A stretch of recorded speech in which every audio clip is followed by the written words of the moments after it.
Bueno, pues vamos a ver entonces la superficie de revolución, cómo se dibuja en planta y alzado, cómo se acota y también cómo se representa en axonometría isométrica. Y para eso tenemos una plantilla. Podríamos hacerlo en cualquier axonometría, más adelante veremos en cónica, ¿no? Entonces dibujamos ya los ejes para la superficie. Sabemos que tanto ejes de simetría como de revolución debe llevar unos ejes independientes para la planta y el alzado. Recordad que está formado por segmentos de mayor y menor tamaño, ¿no? Vale. Bueno, una vez que tenemos esto, la superficie de revolución desde arriba es una circunferencia, que ya lo vamos a hacer con esto, así vamos más rápido. Entonces, fijaros que aquí me marca la posición de los ejes, por eso tener la plantilla de circunferencias facilita bastante las cosas. Marcamos el eje horizontal y hacemos la circunferencia de el contorno máximo de esa superficie. Por último, ya que tenemos aquí el eje, pues hacemos la ortogonal a partir del centro de la circunferencia. Entonces desplazamos la regla y tenemos entonces, siempre en las circunferencias pondremos lo que son estos ejes para el centro, ¿vale? Fijaros que debe exceder la curva y ahora representamos el alzado. Entonces tenemos la planta, por ahora el contorno, dibujamos según la normativa la línea de tierra, marcamos el grosor mayor para los dos segmentos de la línea de tierra y vamos a hacer, por ejemplo, una superficie, como decíamos, de revolución. Vamos a partir de esto y también dibujaremos, por ejemplo, que la superficie acabe aquí, ¿vale? Así, vamos a hacer algo sencillo. Entonces tenemos aquí esta esfera y de repente esta esfera pues se corta a cierta altura aquí y ahora voy a hacer un arco tangente. Puedo hacerlo tangente donde quiera. ¿Cuál es la peculiaridad para que sea tangente a esta? Y ya vemos uno de los principios fundamentales de la tangencia. Fijaros que el centro de esta circunferencia pues sería este. A ver, desplazamos la regla. Con esta no, que tiene un bisel y es imposible desplazar. Entonces desplazamos aquí. A ver. Ahí lo tenemos mejor cuadrado. Entonces marco aquí la posición del eje central para este arco. Y fijaros que aquí siempre estas dos líneas deben de cortar en el centro, siempre, ¿vale? Bueno, y una vez que tenemos esto, para que este arco sea tangente, el siguiente arco sea tangente, voy a hacer que ahora sea cóncavo, lo que se llama una escocia de menor tamaño, por ejemplo, que venga por aquí. Fijaros que si yo hago una tangente, aquí, voy a hacer un arco tangente, una circunferencia. Podríamos hacer cualquier figura de tangentes de esta manera, poniendo figuras unas al lado de otra. Pues ahora marco aquí el centro y esto vais a ver para qué sirve. La intersección de estos dos diámetros me da ahí el centro. ¿Qué significa? Que si yo hago esta secante, este diámetro y este otro, tengo aquí el centro. Bueno, pues fijaros, este centro y este centro están alineados con el punto de tangencia, ¿vale? Y esa es la clave de las superficies tangentes. O sea que donde termino este arco, si quiero empezar otro tangente, pues tengo un arco, ¿vale? Tengo el centro y ahora el siguiente arco es tal que este centro y este centro están alineados con esta línea y entonces ya sé que van a ser tangentes, porque normalmente todas las superficies de revolución, sean copas, sean vasijas, pues todas tienen, esto pasaría por el centro, todas suelen tener estos arcos tangentes. Hay pocas copas que, por ejemplo, tengan esto cortado así. No se suelen hacer copas así, por ejemplo, ¿no? Siempre son perfectamente tangentes, ¿no? Vale. Entonces la clave de la tangencia es esto, que estos arcos, por ejemplo, si quiero hacer aquí otro arco tangente, más pequeño, pues este centro debe estar también alineado con esto y con el punto de tangencia, ¿vale? Y esa sería la clave, ¿de acuerdo?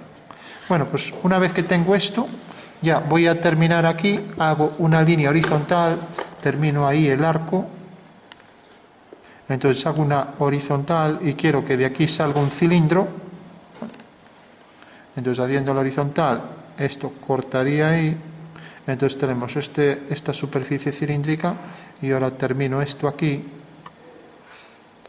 Y como sabemos aquí otra circunferencia tangente, en el caso de una circunferencia tangente a una recta, lo vemos aquí, tendrá que ser perpendicular al radio, ¿no? Y ese es el punto de tangencia, con lo cual tendría la esquina de esa vasija, ¿vale? Bueno, pues ya puedo venir aquí, colocar aquí una circunferencia menor, y ahora sé que este es el centro de este arco, ¿vale? De manera que este arco sale tangente de esta línea, ¿de acuerdo? Bueno, pues esa sería una forma rápida de hacer planta y alzado. Y ahora fijaros, tengo esta circunferencia que debo bajar aquí, que vería aquí abajo. Pues hay que marcar todas las circunferencias que aparecen ahí. Entonces tengo esta que llega hasta aquí, o sea que va a ser una circunferencia que si bajo esta línea llega hasta aquí. Y luego la parte estrecha, más estrecha de la vasija, que llega hasta aquí. Eso quiere decir que son las dos circunferencias concéntricas que deberán aparecer aquí abajo. Entonces ya cojo la circunferencia que tiene ese radio. Entonces cogemos la que tiene este radio, parece que es esta, o más pequeña, parece que es esta. Y ahí tengo ya las dos concéntricas. Hacer con compás circunferencias pequeñas es complicado. Y luego tenemos esta saliente que llega hasta aquí, con lo cual será esta de aquí. A ver, esta muy grande, bueno, podría ser esta. Entonces centro la plantilla ahí y me da ya la posición de este arco. Vale. Bueno, pues ya tengo ahí los tres arcos concéntricos, la que corresponde a este punto y la que corresponde al hueco. Y luego la pieza va a ser simétrica. Ahora bien, esto debo representar aquí el grosor. Entonces este arco será tangente con este, vendrá por aquí en una perpendicular, bajará en vertical. Entonces voy a representar la mitad del objeto que está vacío por dentro, hueco, la mitad de él, ¿no? El arco este también tiene el mismo centro y luego viene por aquí también un arco concéntrico con el anterior. Y ahora normalmente las vasijas por aquí tienen una zona hueca por debajo así. Vale. Esta línea no se pone continua y hago un rayado a 45 grados, ¿vale? Siempre a 45 para indicar que es un corte imaginario, se llama corte de cuadrante. Bueno, y del otro lado es perfectamente simétrico respecto al eje de simetría y de revolución, ¿vale? Con lo cual tengo esto y del otro lado tengo exactamente lo mismo. O sea que debería dejar a igual distancia, vamos a hacer así. A ver, bueno, lo voy a dejar indicado, pero ya se nos va el tiempo, entonces viene por aquí con el mismo grosor y hace esto. Y como la superficie es tangente, no existe una circunferencia de intersección, porque si no lo fuera haría esto así. Imaginaros que viene así y ahora el objeto hace así. Bueno, aquí casi parece tangente, pero imaginaros que hace esto así. Aquí no es tangente y por lo tanto existe una circunferencia ahí de intersección, ¿vale? Bueno, pues tenemos la parte exterior, la parte exterior y la parte interna, como si quitáramos un cuarto de la pieza. Aquí no se marca, ni siquiera se marca aquí donde se hace el corte, porque en las superficies de revolución, si coincide con los ejes con estos dos ejes, no se pone, ¿vale? Tampoco se marca esta línea porque alguien me diga, es que si quitamos aquí un tercio de la figura, imaginaros aquí en 3D así, si quitamos este trozo de la figura, entonces yo lo que tengo es que marcar esta línea. No, esa línea no se marca, esta línea no se marca, ¿vale? Pero eso estaría mal. Bueno, pues tenemos la línea a 45 grados. Bueno, ¿y cómo se acotaría? Tenemos la planta y alzado, pues tenemos el centro, distancia entre centros, de este centro a este, en horizontal marco aquí una cruz, aquí ya la tengo, y luego distancia entre este centro también, en horizontal y en vertical, y nada más. Entonces, la distancia de aquí a aquí, voy a ponerla de este lado, entonces dejo aquí los 8, esto se convierte en continuo, dejo aquí los 8 milímetros, esto se convierte también aquí en continuo, y pongo la primera cota, entonces pongo la primera cota, pongo la segunda desde aquí hasta la base, prolongo esta línea, y ya tengo aquí entonces la flecha, esta otra y esta otra. Hubiera quedado mejor poner aquí una por fuera, ¿no? Pero ahora ya está. Bueno, distancias entre centros, 1, 2 y el tercero.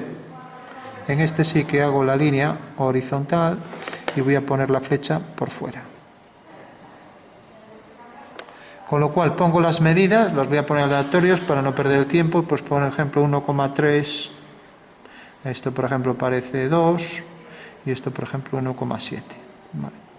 Recordad que estas van para medir así. Tengo distancias entre centros en vertical, ¿no? Y por último, bueno, también necesito esta medida, debí de poner la flecha dentro porque también necesito saber dónde se corta esto, ¿no? Debí hacerlo aquí, pero bueno, ya lo voy a poner aquí. Entonces, distancia desde aquí hasta aquí. Entonces la pongo de este lado, ya digo que debí hacerlo ahí, todas alineadas, queda mejor. Y el número aquí encima, pues 0, si no cabe aquí lo ponemos aquí, 0,6, por ejemplo. Y esto lo tacho, está mal. Bueno, el grosor lo puedo hacer de muchas formas. Tengo que acotar esto también donde esté el centro, entonces debería sacar esto de aquí y marcar. Como no sé dónde está, pues lo pongo así. Entonces pongo aquí la línea que va hacia el centro y pongo aquí la letra del radio, ya que no marco hasta dónde va, y pongo la medida del radio, la que sea, por ejemplo 4,1. Bueno, pues tengo esta medida y por último hago aquí, es un grosor uniforme, entonces hago aquí una línea, en este caso no necesito poner línea auxiliar de cota. Pongo esto, pongo las dos flechas y ahora pongo aquí la medida del grosor, pues 0, esta circunferencia no se pone, solo lo puse para explicar la tangencia, 0, lo que sea, 3, ¿vale? Bueno, pues ya tengo esto, tengo el grosor, tengo esta medida, ya está prácticamente todo. Ahora tengo que acotar los arcos y se acabó. Entonces acoto este arco, el grosor ya lo tengo, no tengo que acotar el interior, entonces aquí marco, no marco dónde está el centro, entonces pongo la letra R y pongo la medida del radio, por la que sea, por ejemplo 0,6. Pongo ahora, es para este arco, dirigido hacia el centro, ahora lo pongo para este. Y como es un trozo de esfera incompleta, pues pongo aquí diámetro, esfera, y pongo el tamaño del diámetro, ¿no? Pues podría ser, por ejemplo, 3. Vale. Y por último me faltaría por acotar esta, y ya termino. Entonces la flecha tiene preferencia sobre todo, aquí ya no la voy a poner encima, entonces cuando pongo la flecha borro el objeto por aquí y ya pongo aquí la medida de este radio. Pongo radio. Aquí, como no marco el centro, pongo la letra y pongo el radio que tiene, pues por ejemplo 0,5, con lo cual ya tendría la acotación completa. Si quiero la esfera la acoto aquí, lo mismo para lo demás, ¿vale? De acuerdo.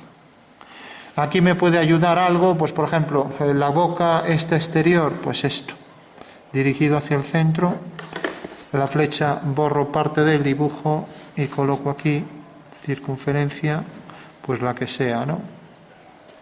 No sé qué letra será, ya ni lo pienso. Y luego no olvidemos que esto tiene aquí un grosor, o sea que habría que trazar por aquí otra concéntrica que ya no voy a completar, que corresponde al grosor de esto, ¿no? Con lo cual ya estaría completa. Vale. Bueno, por último, para convertir en axonometría, entonces vamos a hacerlo rápido en axonometría, a ver si en 5 o 6 minutos lo logramos hacer. Tendría que colocarlo sobre los ejes y lo vamos a hacer en isométrica, ¿no? Vale. Siempre hay que revisar a ver si falta alguna línea, ¿no? A veces hay intersecciones interiores, por ejemplo, esta vasija que hace así, de repente tiene un cilindro que llega hasta aquí y hace esto. Eso quiere decir que en el interior tendría esto.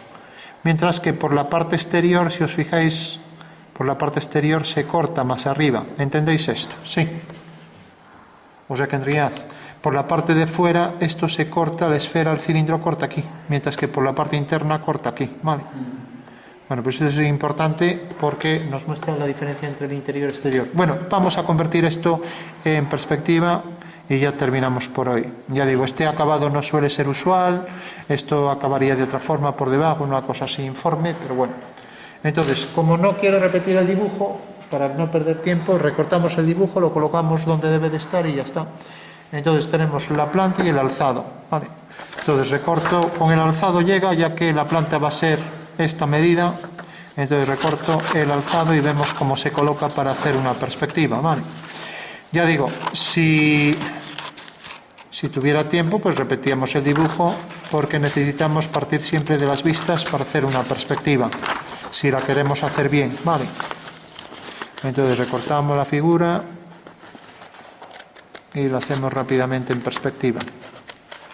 Bueno, ¿para qué hacerla detallada si así me llega? No necesito cortarla detallada. Vale. Bueno, pues aquí estaría. Entonces, ¿cómo hacer una sonometría? Pues directamente. Dibujo un triángulo rectángulo, ya lo dibujo aquí. Hago la vertical, hago una ortogonal y hago aquí la base de un triángulo equilátero. Entonces, voy a marcar, a ver, el compás, una medida igual aquí, y voy a hacer una medida igual también aquí, y ahora cojo esta medida y ya tengo ahí el triángulo equilátero, ¿vale? Hago esto y entonces ya sé que este es el triángulo equilátero de la sonometría isométrica, lo que se llama el triángulo fundamental, ¿vale? Lo mismo aquí. Bueno, por último hago la altura aquí y ya tengo los tres ejes en asonometría isométrica. Bueno, esto hay que saber hacerlo, esto en el examen caerá, o sea que hay que controlar bien cómo se hacen las perspectivas, cualquiera, es un tema básico, ¿no? Hacer perspectivas en dibujo técnico. Entonces hago aquí esta línea y donde corta aquí, pues tengo el otro eje. Ya tengo este eje, a ver que esto ya no escribo, cojo otro, tengo aquí este otro eje y tengo este otro eje, los tres ejes de la sonometría, ¿vale? Y', X' y Z', ¿vale? Bueno, por último, abato las caras, como aquí quedan igual, si quiero hago aquí la bisectriz, ¿no? Con lo cual, pues va a ser más fácil de ver. Bueno, entonces simplemente, si hago aquí una circunferencia, por ejemplo, que pase por estos puntos, aquí tengo la circunferencia, bueno, pues haciendo la bisectriz, hago aquí la bisectriz, entonces si cojo aquí esta medida y cojo aquí esta medida, necesariamente pues esto pasará por aquí, ¿no? Perdón, voy a hacer la bisectriz de esto, ¿no? O sea, voy a hacer la bisectriz aquí. También podría coger ahí un ángulo de 45 grados, pero bueno, voy a hacerla aquí. Y con hacerla en un lado llega, ¿vale? O sea, aquí hago la bisectriz. Como nunca lo hago así, pues ya... Entonces tengo la bisectriz de esto y ya tengo ahí el ángulo de 45. Lo dibujo. Bueno, y vemos que corta ahí, entonces esa medida saldrá igual por todos los lados. Entonces cojo esta medida, la repito aquí. Y tengo otra vez el ángulo a 45, la repito también aquí, la repito aquí. Bueno, y con eso ya lo tengo, o sea que este será también el ángulo a 45, o sea que tengo aquí el ángulo de 90 y lo mismo aquí, tengo aquí el ángulo de 90, ¿vale? Este y este. Bueno, por último ya tengo esta cara abatida y desplazada, lo mismo, esta cara de la pirámide abatida y desplazada. Entonces ya solo tengo que colocar la figura aquí, con lo cual ya obtendré, si quiero la coloco centrada aquí, ¿vale? Y si la coloco aquí centrada, pues ya me sale aquí, ¿vale? También la puedo colocar aquí. Hay gente que la coloca en el eje, bueno, pues la voy a colocar aquí en el eje, ¿vale? Entonces, para colocarla en el eje, directamente la pego y ya está. Entonces la pego ahí y así ya queda ahí. Bueno, pues esta será la colocación. Lo dibujo aquí, ahí tengo ya el dibujo, ¿no? Y ahora se trata de proyectar la figura, ¿no? Entonces, para proyectarla rápido, para que no perdamos la posición de la figura, la marcamos, aquí está en amarillo, así. Bueno, pues solo tengo que proyectar esto. Y aquí abajo, igual que proyecto esto que está en el centro, pues fijaros, este punto y este son los extremos. Eso quiere decir que la elipse va a tener aquí un diámetro y aquí va a tener el otro. Un diámetro conjugado y el otro quedará a igual distancia en una horizontal, ¿no? Eso quiere decir que esa elipse ya la puedo coger en isométrica y ya la tengo en perspectiva, ¿vale? Entonces, cojo la elipse que corresponde a ese diámetro, ¿vale? Parece que es esta, que debe ser tangente ahí a esas dos líneas y pasa por aquí por el centro, ¿vale? O sea, pasa por el centro y esto es horizontal. Y esta es la elipse tangente a esas dos líneas. Esa es la base de la figura. Ahora, proyecto aquí el centro de la esfera, corta aquí, ¿vale? Eso quiere decir que por ahí debo hacer la circunferencia que tendrá la esfera, tendrá el mismo tamaño exactamente, cogiendo aquí el centro. Y esto debe ser un punto de la esfera, tendrá exactamente el mismo tamaño que esto, ¿vale? O sea que proyectado aquí, dibujo ya la esfera. Bueno, pues ya tengo la esfera. Ahora, por ejemplo, quiero hacer la boca esta de la superficie de revolución. Entonces proyecto este punto y será una elipse tangente a esta línea y a esta, ¿vale? O sea que por el punto medio hago aquí este eje paralelo a X', y ya sé que la elipse tiene este eje conjugado, con lo cual vendré aquí y ya cojo la elipse que tiene ese diámetro conjugado, ¿vale? Que será esto. Cojo aquí el eje vertical y tengo entonces ya centrada la elipse. Fijaros que aquí sale el cilindro en vertical y debe llegar exactamente hasta este punto, o sea, la dirección del eje Y'. Aquí tengo otra vez otra elipse igual que esta, tangente también a esa línea, cogiendo este eje y tengo aquí esto, ¿vale? Si tenéis que iros, iros, ¿no? Bueno, por último, proyecto esto. Bien. Y entonces, fijaros que tengo aquí esto, debe ser tangente aquí y debe ser tangente también a esta por aquí. Entonces, lo mismo, hago aquí, proyecto el punto central, corta aquí, y por tanto, esta es la dirección de esta elipse. Eso quiere decir que la elipse será tangente aquí y corresponderá a esto, ¿vale? Bueno, pues ya tengo aquí la elipse superior de la boca y de esta manera fijaros que todos los elementos siempre salen perfectamente tangentes. Eso quiere decir que la tangente aquí, siguiendo la dirección de Y', es tangente aquí al punto conjugado de esa elipse. Y aquí luego tendré que hacer la superficie envolvente de los contornos, ¿no? Con lo cual de esta manera puedo obtener ya al completo la superficie, ¿vale? Luego habría que darle el grosor también, ¿vale? Cuantas más circunferencias hagamos, más precisos somos, ¿no? Solo decir por último que estas superficies de revolución tienen en realidad todas las secciones horizontales son circunferencias y las secciones que pasan por planos que inciden en el eje vertical son meridianos, ¿no? Eso quiere decir que una superficie de revolución tenemos que siempre las secciones por planos verticales que pasan por el eje se llaman meridianos, como este, mientras que estas secciones se llaman paralelos, ¿vale? Y luego tenemos dos tipos de superficie. Tenemos la cóncava y la convexa. La cóncava, esta se le llama Escocia y esto puede ser un toro, puede ser esfera. Esto es esfera. El toro es cuando la circunferencia gira en torno a un arco que pasa este centro fuera de este eje, porque si pasara por el eje sería esfera, ¿no? Entonces, normalmente son superficies esféricas o tóricas, ¿no? Y entonces tenemos esos dos tipos de superficies, ¿no? Vale. Bueno, pues esa sería la perspectiva de la vasija en asonometría isométrica, ¿vale?